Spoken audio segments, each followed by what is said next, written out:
All right, here we go. Week 12, Minty, post-Thanksgiving. It's all downhill from here, cruising towards the end of the season, but there are a lot of important matchups here we got to talk about on Yahoo Sportsbook Live. Let's jump right into this Bengals just complete and utter takedown of the Pittsburgh Steelers. It is the largest halftime lead the Bengals have had since, Kent, I forgot the year, whatever it was. Who cares? Doesn't matter. The Bengals are crushing the Steelers. The live line at halftime is minus 28.5. The Steelers are getting, just completely destroyed. By the way, largest halftime lead since 2009 versus the Bears for the Bengals. So what a look for them. Yeah, this is great. I liked the Bengals minus 3.5 pregame, but I was like, nah, I don't trust Cincinnati enough to lay 3.5 points. And look, they're up 31-3, and now the halftime line is at 28.5. Like, I honestly am seriously contemplating betting on the Bengals because I just want to have some action on Cincy. Wow. But I'm not going to do it. The value is way gone. But I really like Cincy to keep this up. I don't think the Steelers can produce much in the second half. Minty, these are your Bengals. You got to get in on the halftime line. I mean, the fact you don't have anything on this game, this is your team. You've been with them basically all season. I know. I was hoping like first quarter Steelers would be up maybe 3-0, 7-0, and then I could get in on Bengals plus money, plus points or something, but that didn't happen. So I don't know what I'm going to do. Just cheer for them with no action. So yeah, that's. Well, there we go. Look, the Bengals are a pretty well-rounded team, especially on offense. 20 carries in the first half for Joe Mixon, already over 100 yards, scored a touchdown on the ground, also caught two targets for 5 yards there. T. Higgins is the breakout guy in the passing game. It's funny with T. Higgins, Minty, like all the indicators have kind of been there for him. You know, percentage of team targets, percentage of team air yards, red zone targets have even been right there with Jamar Chase. It just hadn't quite clicked yet. And this week, though, it is clicking. 5 catches, 95 yards, a touchdown. And like you mentioned, Ben Roethlisberger, yikes. 15 attempts, 83 yards, 2 touchdowns. I mean, we've got our weekly, I've been saying this all year. Anytime you see Ben Roethlisberger in the pocket in the year 2021, do his little pump fake, it is a lock. He's going down for that sack a couple seconds later. I agree with you. I don't see the Pittsburgh Steelers getting anything done in the second half. Frankly, I've seen a couple of their beat writers be like, maybe you play Mason Rudolph in the second half. I mean, good God, that's not going to make it any better. Yeah, we're going to resort to Mason Rudolph. I think keeping Big Ben in it is fine. There's really no difference either way. No, there's really not. I thought the Steelers might be able to sneak into the playoffs and kind of be one of those, teams that nobody wants to see there. But if they lose this game, looks like they are going to lose this game. Combined with the Chargers loss last week, they're probably putting themselves kind of like, this is a loser go home game, and it looks like the Steelers will be the one going home. We got a couple other boring duds in halftime right now.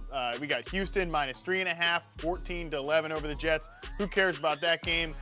We've got the Falcons 14-3 over the Jacksonville Jaguars, minus 7.5. Minty, God. I mean, this is like the most uninspiring I think the Jacksonville Jaguars have ever been, and that's saying something. They just drafted Trevor Lawrence #1 overall, and they have zero reason for optimism right now. It's an absolutely brutal scene for any of you Jacksonville Jaguars fans out there.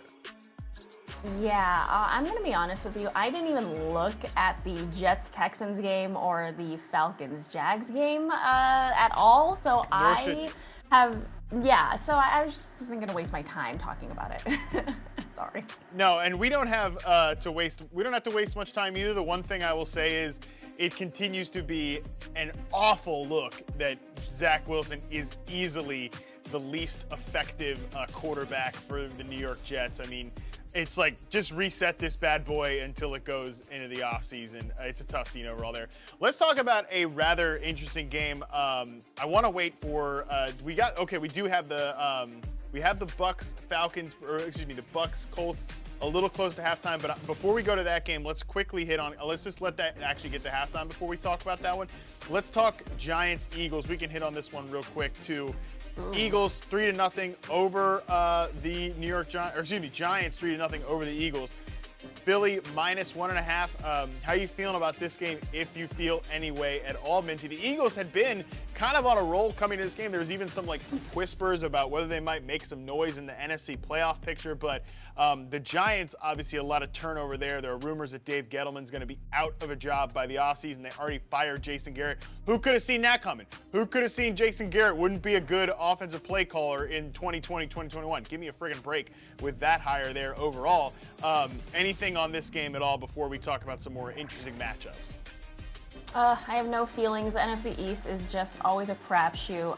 Yeah, Eagles looked good coming into this game, and there was a lot of public bettors on the Eagles. Lots of money on the Eagles today. They have to cover 4 points here. Well, I don't know if they can do it. I think the Giants can come up with something, but they're also dealing with so many issues. Nothing, sorry.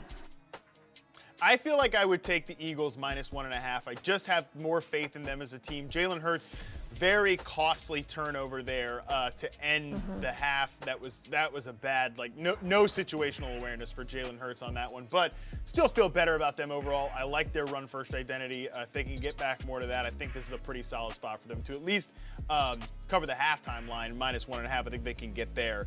Let's move on to an interesting game. This is more competitive than I thought here. Patriots 16, Tennessee Titans 13. The current halftime line is still pretty heavily leaning New England's way at home. New England -6.5. Minty, the one take I've got on this game, despite the fact that some of the randos like Dontrell Hilliard are indeed popping up for the Tennessee Titans. Titans kicker Randy Bullitt missed 2 first-half kicks, banged the crossbar on both of them for 2 of the loudest doinks I've ever heard. I mean, this Titans team continues to remain competitive, despite the fact they just have issues all over the offense, all of the offensive side of the ball and their special teams. We got Randy Bullock out there just banging that crossbar with pure aggression. Yeah, this is a lot closer than I think most people thought. This was my favorite game on the board, my best bet. I have the Titans +7, and I'm feeling confident here. I think the Pats were really overvalued coming into this game. I mean, yeah, they won and covered in 5 game straights, but so did Tennessee. So I don't see what the hype was with the Patriots. Why? Because of all the injuries in Tennessee. But I mean, all those injuries are accounted for in this line. So I'm still loving the Titans +7 here. I would still live bet it if you can and get Titans +6.5. Try to get +7 if you can. But yeah, still going strong on my bet here. Yeah, I mean, let's look at the last couple of wins that the Patriots. I think that Browns win, 45-3 over the Cleveland Browns. I think that had a lot of people really shifting their attention to New England, really shifting some focus there, and kind of just highlighting, wow, this is a solid team. And I think that's kind of what they are. They follow that up then by blowing out the Falcons. The Falcons are not a good operation, especially when they didn't have Cordero Patterson last Thursday. And we've seen today, Patterson scores 2 touchdowns. He is, strange enough as it is, he is the most important player on that offensive side of the ball there for Atlanta. So that was a huge loss for them. And I think New England is a solid, pretty good contender in the AFC. I still think Buffalo's the best bet to win the AFC East there, but I think we were overvaluing the Patriots a little bit. And look, the Titans, you got to give them credit, Minty. They are the injuries were baked into the line, but it's I don't know if you could bake that line in hard enough in terms of the injuries. Look at these guys that are catching passes for New England. For Tennessee, Nick Westbrook-Akina, Cody Hollister, Michael Pruitt, Jeff Swain. You've got Dontrell Hilliard running for 100 yards in the first half. Minty, who are these people?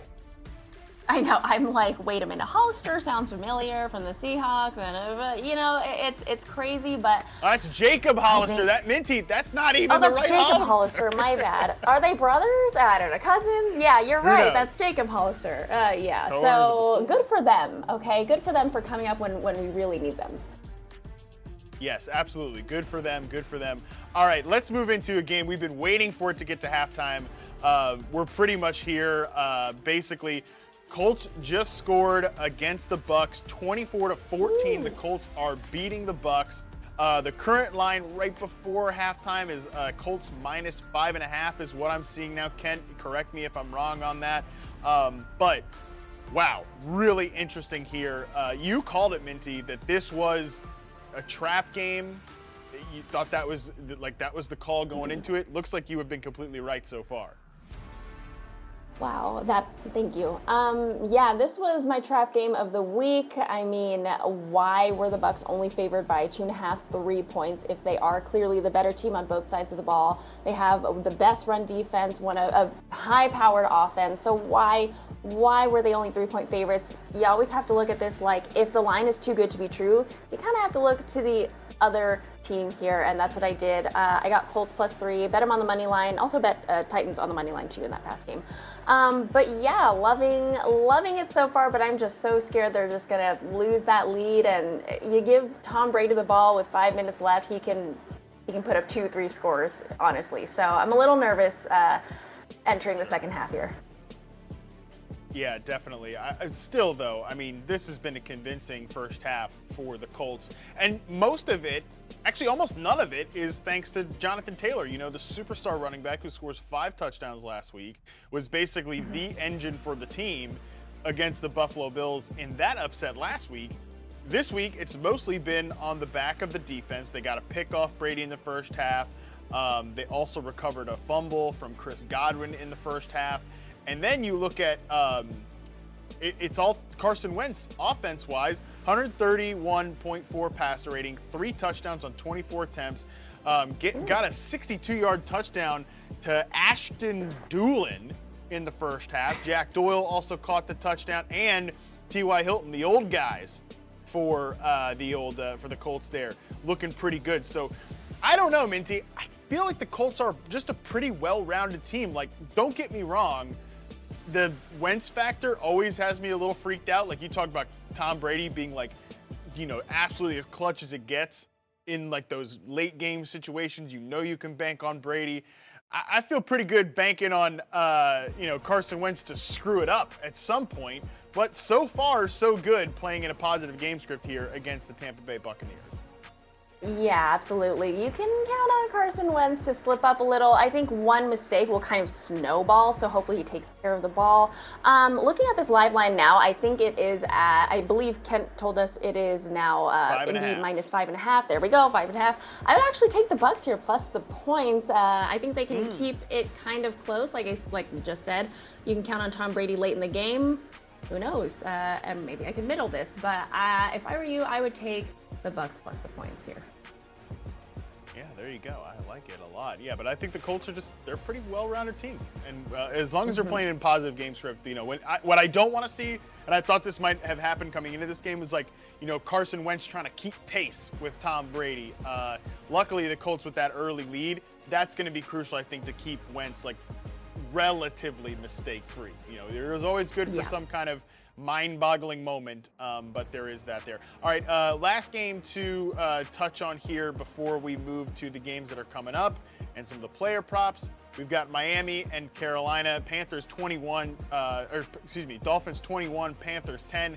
Current line is Miami minus 7.5. Cam Newton, 3 of 13, 2 interceptions after getting a rushing touchdown early in this game. It has not been pretty for the Panthers down there in Miami.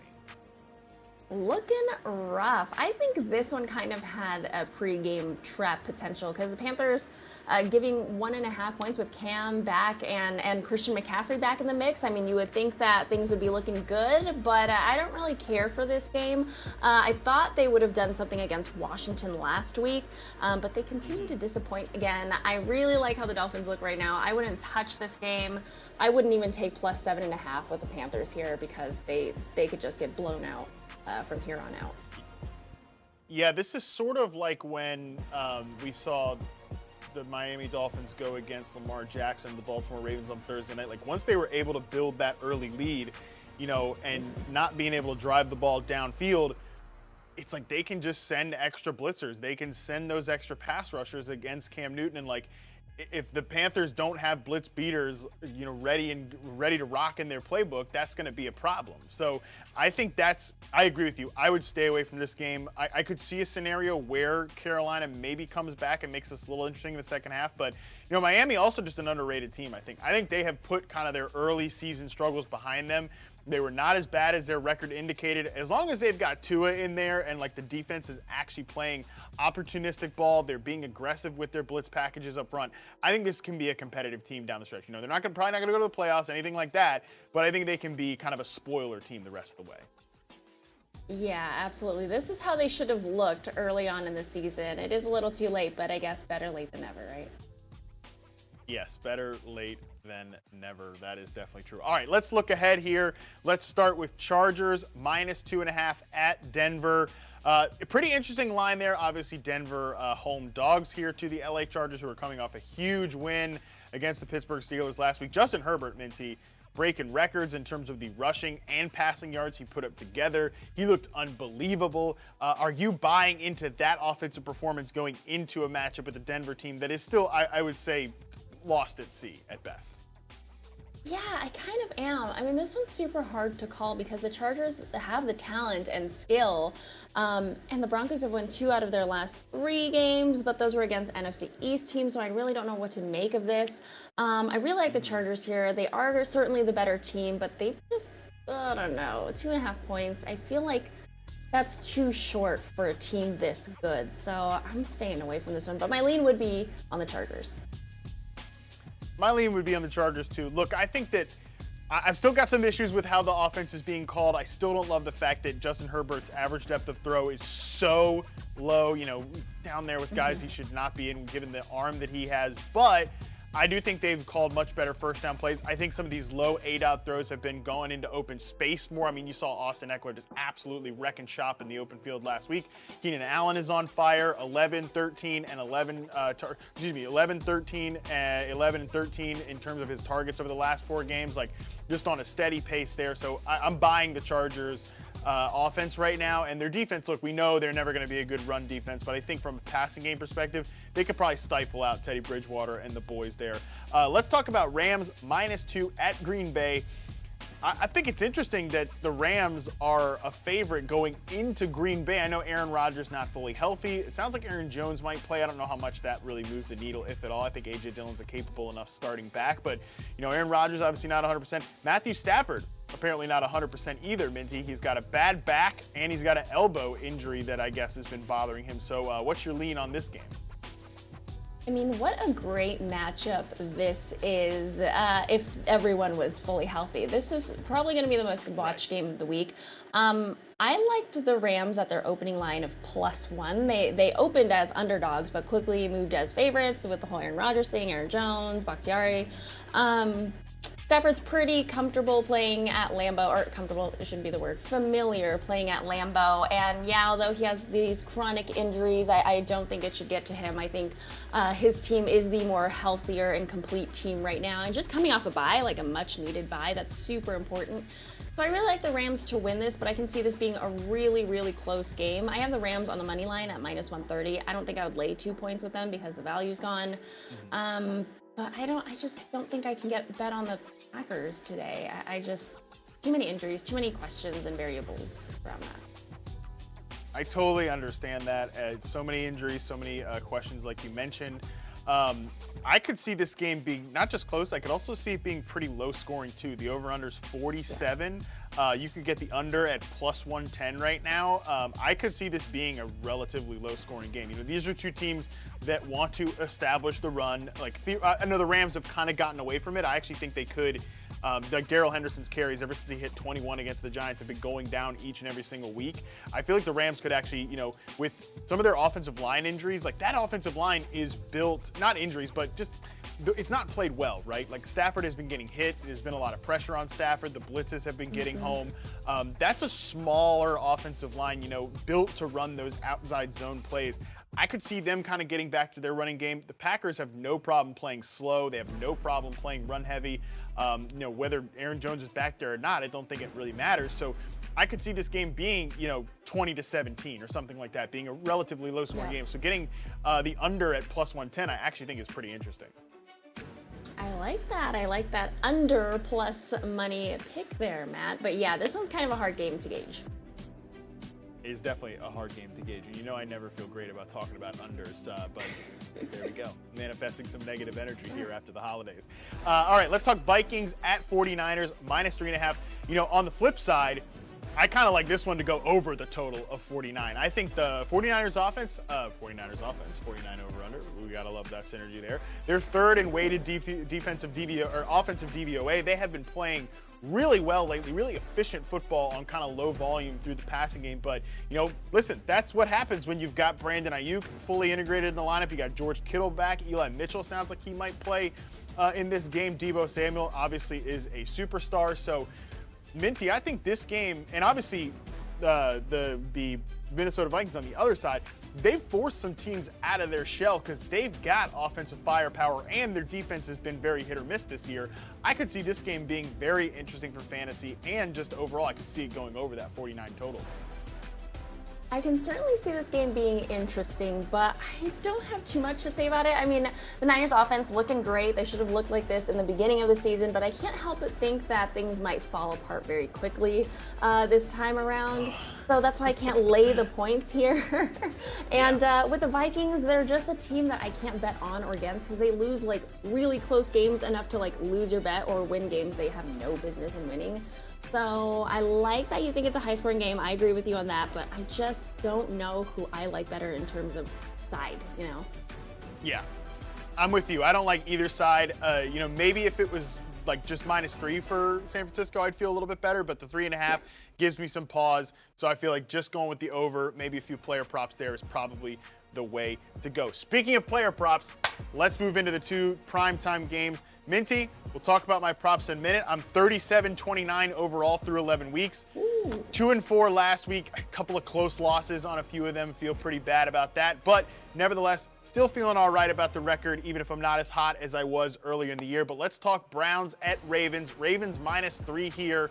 How are we feeling about this game? This is a tough one to get a read on. By the way, it was very tough to pick props this week because of all the injuries. Like, I was texting Kent at like 6:30 in the morning, finally getting some stuff for Monday Night Football up there, but that's a story for another time. No one cares about how early I was texting Kent this morning, and I'm sure Kent does not care either. So let's move on here. Let's talk about this game, Browns at Ravens. How are we feeling about it? Yeah, you know what? I was looking at the doc last night and I was like, why hasn't he put in any player props yet? Is it just the holidays or what? But yeah, it's hard to get. No, literally, Minty, I'm telling you, I'm looking at this thing last night. It's like, it is just bare bones. Kent is like, bro, do your job, pick something here. I'm like, buddy, let me show you a screenshot. But anyways, why am I still talking about this? Who knows?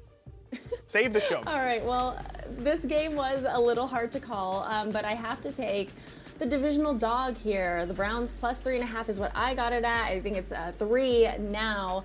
I mean, they're so evenly matched when it comes to rushing defense and offense, but I kind of give the edge to the Browns here as they can defend through the air a little bit better. I don't know. Baker has some lingering injuries that could flare up, and this is really hard. I'm not super confident in it, but I like the Browns +3. I think that makes some sense to me here.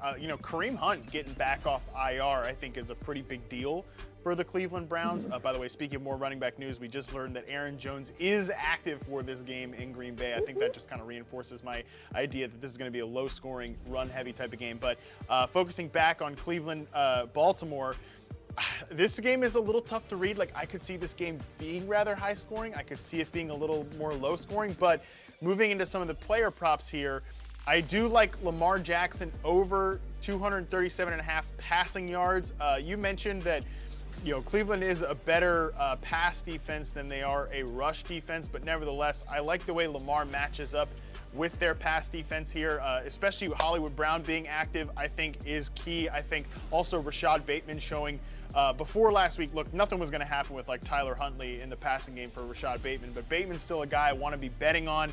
No props for Bateman. Couldn't get a prop on Bateman. So I think because I'm still enthusiastic about him, because I'm enthusiastic about Hollywood Brown, I'm going to move that into taking the over on Lamar's passing yards here. I'll just go rapid fire on these other two, and you can kind of tell me what you do and don't like. Nick Chubb, I'm going over on 90.5 rushing plus receiving yards. The Ravens have been bottom 3 in allowing explosive passing and rushing plays this year. Nick Chubb is one of the most explosive backs in the entire NFL. He's 3rd in terms of breakaway run percentage. among backs that have 100+ carries per Pro Football Focus. We know he is just great at making those big plays. I like combining his rushing and receiving because I could see him getting a big play through the air. I could see him getting a big play on the ground.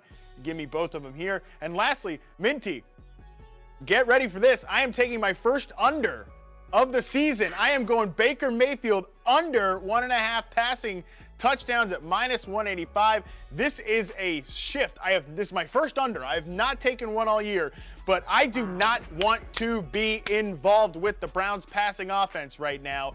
Look, especially with Kareem Hunt back, Nick Chubb still rocking and rolling. I think they're just going to run the hell out of the ball this week. And again, the Ravens have been very bad at defending explosive passing plays via the air and via the ground. I think the Browns will be doing most of their running in the red zone here. Jarvis Landry, Donovan Peoples-Jones, all these goofballs for the Browns passing attack. Give me the under on Mayfield's touchdowns here. Okay, wow. First of all, first under ever in the show that we've done for 12 weeks. Congrats. 'Tis the season. I don't hate it. 1.5 passing touchdowns. That seems like a lot for Baker, as he's only had one in each of his last 2 games, I believe. So I like that one. Next, the Lamar Jackson over 237.5 passing yards. I believe his passing yards pretty impressively consistent this season. He's certainly improved his pass game, kept that yardage floating in the mid to upper 200s, so love it. I don't think this is an outlandish number to surpass against the Browns, so I would go over as well. And the Nick Chubb, over 90.5 rushing and receiving yards. I mean, that's crazy. He's had over 100 rushing yards alone in like 4 of his last 5 games. So I really like that prop bet. I love all your prop bets, actually. So I'm ready for your Monday night prop bet. There we go. All right, let's move to Monday night. We have got the Seattle Seahawks at Washington Football Team. Seattle, +1 in Washington. Washington the favorite here. What do you like in this game? This is such a coin toss. It's my least favorite pick of the week. Russ and that offense have just been such a disappointment. But like I said on FFL, I think they have the talent and the drive to make something happen today in Washington. I know Heineke is playing the best football of the season so far for him, but I always like to bet on Seattle as underdogs, and even though they're only just a 1-point dog, I would take the point. And maybe sprinkle a little bit on the money line for them to win straight up, because you never know. I like that. I could certainly see them kind of getting back on track, at least keeping this game. Like, I think it'll be close. That's what the line implies. I think that'll probably be how it plays out. Let's move into the player props. And like I said, Minty, I'm looking at it now. Last night, again, not to revisit my text conversation with our producer, Ken, but literally I showed him the screenshot. I was like, it is just Taylor Heineke and Terry McLaurin. That is all that is available for this entire game. And I'm looking at it right now. We've still got nothing. No player props available for the Seattle Seahawks. So we got to go 3 Washington Football Team special here. Number 1, Taylor Heineke. Give me the over on his passing yards. Don't respect the Seahawks pass defense at all.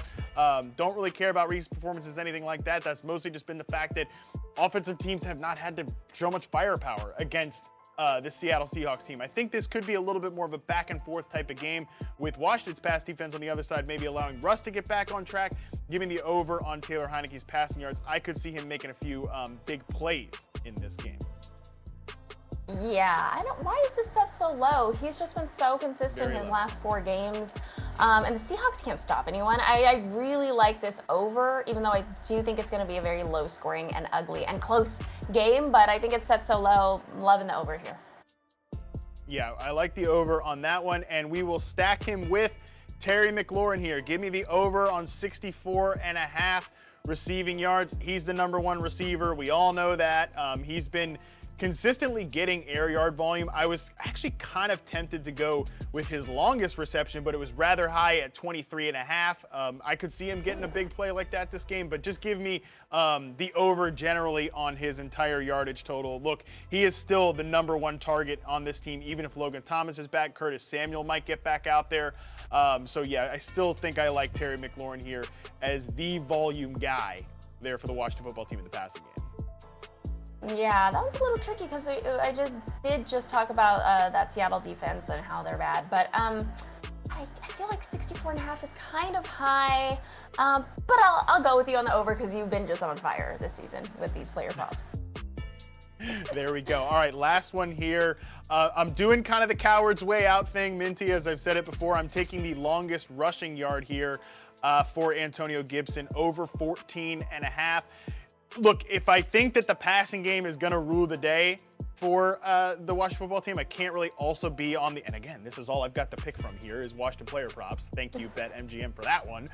So I'm going the longest rush here for Antonio Gibson because I can't really realistically also expect him to get over his rushing yardage total, which is 68.5. That seemed a little too high for me, but they have consistently been going to this guy the last 2 weeks. 24 carries against the Bucs, 19 carries against the Panthers last week. He hasn't ripped off too many explosive runs yet, but this Seahawks defense is not good. They're not good at defending the ground game. They're not good at defending running backs the pass game either, but I still see Antonio Gibson getting some big plays here. He's looking healthier, and they're using him more like they believe he's healthier of late. So give me the over on his longest rush here. Yeah, for all the reasons you just said, I completely agree with you. I don't personally like to bet the longest rush or longest reception, but 14.5 doesn't seem terribly, high. So I like the over in that one too, Matt.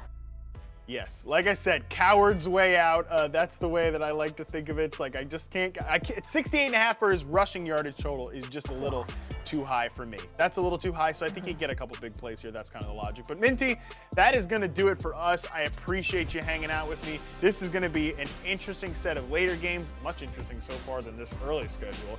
And we've got a couple of good primetime games to watch Sunday and Monday night. So thank you for joining me, Minty. Thank you all out there for watching, and good luck to all of your bets the rest of Week 12 here.